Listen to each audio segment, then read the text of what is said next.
लद्दाख के एनवायरमेंटलिस्ट सोनम वांगचुक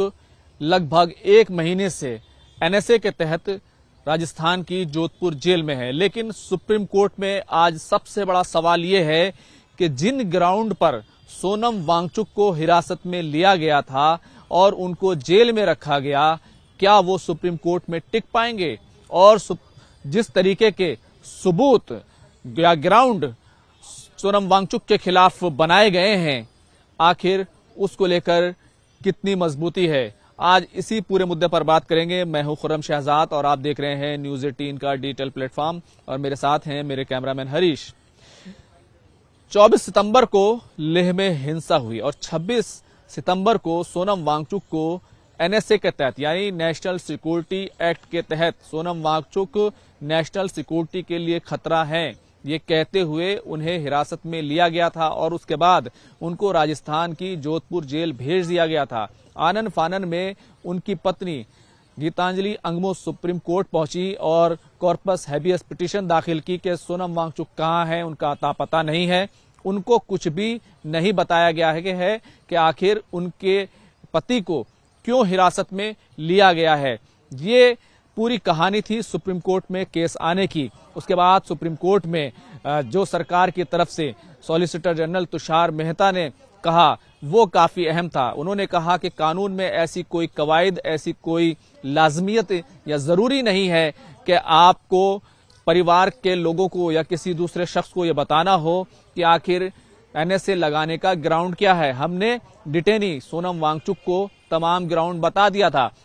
हालांकि supreme court ने कहा कि ये परिवार के लोगों को बताया जाना चाहिए और उसके बाद सोनम वांगचुक की पत्नी गीतांजलि अंगमो ने सोनम वांगचुक से मुलाकात की और जो रिप्रेजेंटेशन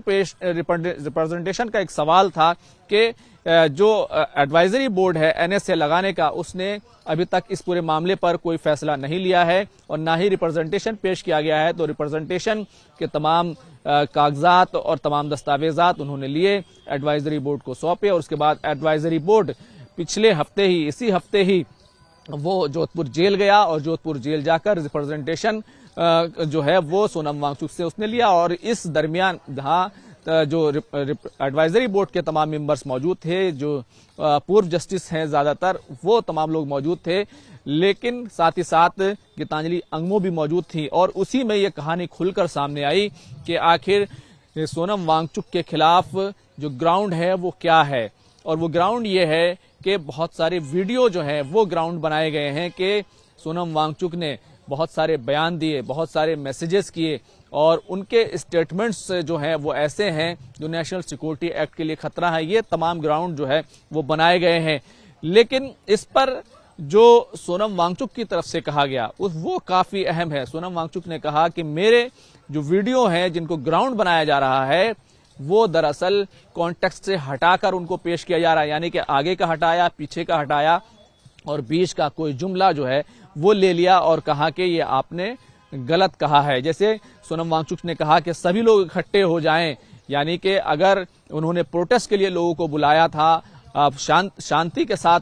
प्रदर्शन करने के लिए, प्रोटेस्ट के लिए बुलाया था, तो शांति का शब्द हटा दिया गया, प्रोटेस्ट का शब्द हटा दिया गया, सिर्फ ये कहा गया कि सभी लोग इकट्ठे हो जाएं। तो इस तरह का आउट ऑफ कॉन्टेक्स्ट जो है वो उनके वीडियोस को लिया गया है, उसको ग्राउंड बनाया गया है। दूसरी बात उनकी तरफ से ये कही गई कि मेरे जो स्टेटमेंट्स हैं उनका जानबूझकर गलत ट्रांसलेशन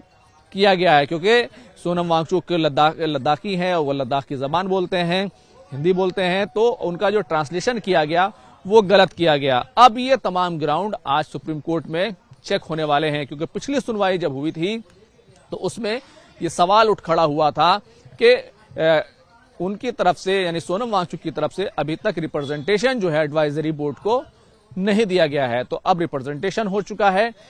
तो जिसकी वजह से जो गीतांजलि के वकील हैं कपिल सिब्बल, उनकी तरफ से कहा गया था, वक्त मांगा गया था कि वो अपनी जो पिटीशन है, क्योंकि पहली पिटीशन आई थी कि सोनम वांगचुक को सामने लाया जाए, उसका पता लगाया जाए कि आखिर वो कहाँ है, क्यों है और किस लिए उनको हिरासत में लिया गया। लेकिन अब वो सवाल नहीं था, अब सवाल ये था कि वो क्यों उनको जो जिस नेशनल सिक्योरिटी एक्ट को उन पर जो लगाया गया, उनको नेशनल सिक्योरिटी के लिए खतरा बताया गया, उसका ग्राउंड क्या है। तो ये इन तमाम ग्राउंड्स को चैलेंज करने के लिए कपिल सिब्बल की तरफ से वक्त मांगा गया था और आज जो है उस पूरे मामले पर सुनवाई हो रही है। तो आज सीधे तौर पर जो सुनवाई होगी वो सीधी टू द पॉइंट पर होने वाली है और इसीलिए मैं ये सवाल उठ रहा है कि क्या सेंटर नेशनल सिक्योरिटी एक्ट लगाने के ग्राउंड को डिफेंड कर पाएगा और क्या जो गीतांजलि अंगमो सोनम वांगचुक की पत्नी हैं, क्या उनके वकील इन तमाम ग्राउंड को बिल्कुल चैलेंज कर पाएंगे। ये एक अहम पहलू है और इसीलिए सवाल है कि क्या सोनम वांगचुक जो है लगातार जेल में रहेंगे। लेकिन इस बीच एक घटनाक्रम और भी हुआ है जिस पर आपको जरूर नजर रखनी चाहिए और ध्यान दिया जाना चाहिए, क्योंकि जब एफिडेविट दाखिल किया गया था एडमिनिस्ट्रेशन की तरफ से, उसमें कहा गया था कि हमारे पास तमाम तरह के सबूत मौजूद हैं। सोनम वांगचुक जो है वो बहुत उनकी जो हरकतें थी, उन्होंने वो जो काम कर रहे थे वो नेशनल सिक्योरिटी के लिए खतरनाक थे। लेकिन दूसरी तरफ लद्दाख के साथ जो बातचीत चल रही थी, उनके 4 पॉइंट एजेंडे पर जो बातचीत चल रही थी, जिसमें 6 शेड्यूल का एजेंडा शामिल है, जिसमें रियासत की बहाली यानी जो रियासत का दर्जा यानी कि स्टेटहुड का इशू शामिल है, इसी तरीके से एक पार्लियामेंट्री कॉन्स्टिट्यूंसी और बढ़ाए जाने का इशू शामिल है और साथ ही साथ रोजगार का इशू शामिल है, पब्लिक सर्विस कमीशन का इशू शामिल है। ये जो 4 मुद्दे थे, इन पर जो बातचीत चल रही थी वो जो टूट गई थी, जिसका लद्दाख के लोगों ने ये कहते हुए बॉयकॉट कर दिया था कि हमारे ऊपर फॉरेन लिंक का इल्जाम लगाया जा रहा है, हमें एंटी नेशनल कहा जा रहा है, हम बातचीत नहीं करेंगे। और ये जो कुछ वायलेंस हुआ लेह में 24 सितंबर को, इसकी जुडिशियल इंक्वायरी हो। जुडिशियल इंक्वायरी का ऑर्डर आया, जुडिशियल इंक्वायरी शुरू हो चुकी है और अगले 1 महीने तक जो तमाम वहां पर लद्दाख में जो लोग हैं वो अपनी बातें जुडिशियल इंक्वायरी के सदस्यों के साथ में BS चौहान की लीडरशिप में जो इंक्वायरी हो रही है उसके सामने रख सकेंगे। लेकिन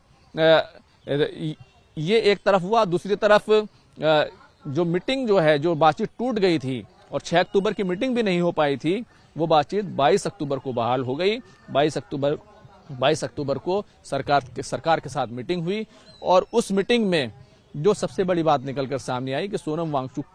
को छोड़े जाने का मुद्दा पुरजोर तरीके से उठा।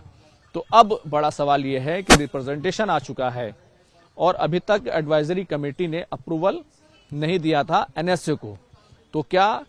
एडवाइजरी कमेटी ही NSA यानी नेशनल सिक्योरिटी एक्ट को हटाएगी या सुप्रीम कोर्ट में उसको चैलेंज करके जो वकील हैं उसको कहीं ना कहीं चैलेंज करके कहेंगे कि ये गलत ग्राउंड है, इनको हटाया जाना चाहिए। तो क्या सुप्रीम कोर्ट से होगा? और अभी तक क्योंकि एडवाइजरी कमेटी ने कोई फैसला नहीं लिया, तो क्या कहा जाए कि सरकार बहुत सोच समझकर हर चीज पर कदम उठा रही है और हर पॉसिबिलिटी जो है इसमें मुमकिन है कि ऐसे सबूत हो जिसके तहत सोनम वांगचुक को जेल में लगातार रखा जाए। मुमकिन है कि सोनम वांगचुक को ये कहते हुए एडवाइजरी कमेटी कह दे कि इन पर NSA लगाना ठीक नहीं, इनको छोड़ दिया जाए। जाहिर सी बात है ये सरकार के इशारे पर होगा, सरकार की मर्जी से होगा। और तीसरा अहम पहलू यह है कि हो सकता है कि सुप्रीम कोर्ट में सोनम वांगचुक को बड़ा झटका लगे, क्योंकि सरकार ये कहे कि हमारे पास तमाम सबूत हैं और हो सकता है सुप्रीम कोर्ट सोनम वांगचुक को NSA से राहत दे दे। तो आज बड़ा सवाल यही है कि आखिर सुप्रीम कोर्ट में जो सुनवाई होगी वो सुनवाई इसलिए काफी अहम है क्योंकि ग्राउंड जो है, जो NSA को लेकर बनाया गया, जिसको लेकर सोनम वांगचुक का कहना है कि वीडियो आउट ऑफ कॉन्टेक्स्ट हैं, उनके स्टेटमेंट के ट्रांसलेशन जानबूझकर गलत किए गए हैं। तो ये तमाम बातें आज सुप्रीम कोर्ट में ये जो है अहम पहलू रहने वाला है और कानूनी तौर पर ये देखा जाने वाला है कि सोनम जेल के अंदर रह रहे हैं वो कितना सही है या फिर उनको गलत तरीके से जेल में रखा गया है। फिलहाल लद्दाख के लोगों की मांग ये है कि सोनम वांगचुक को छोड़ा जाए और उन पर जो भी नेशनल सिक्योरिटी एक्ट लगाया गया है उसको हटाया जाए और सोनम ही नहीं बल्कि और दूसरे जो 25-30 लोग अभी तक हिरासत में हैं उन सभी को छोड़ा जाना चाहिए। कैमरामैन हरीश के साथ खुर्रम शहजाद, न्यूज़ 18 दिल्ली।